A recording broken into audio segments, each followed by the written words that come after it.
शहापूरच्या दमाणिया English school शाळेमध्ये अतिशय घृणास्पद आणि संतापजनक अशी घटना घडली आहे. शाळेच्या बाथरूममध्ये रक्ताचे डाग होते म्हणून मासिक पाळीच्या संशयावरनं 14 ते 15 वयोगटातील तब्बल 12 विद्यार्थिनींचे कपडे उतरवून शाळेने तपास केला. हे अतिशय क्रूर आहे आणि मुलींच्या आत्मसन्मानावर घाला घालणारं कृत्य आहे.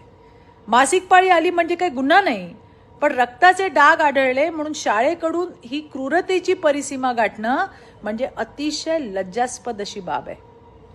घडलेली ही घटना केवळ अमानवी नाही तर थेट स्त्रीत्वाचा आणि विद्यार्थिनींच्या आत्मसन्मानाचा भयानक असा अपमान आहे.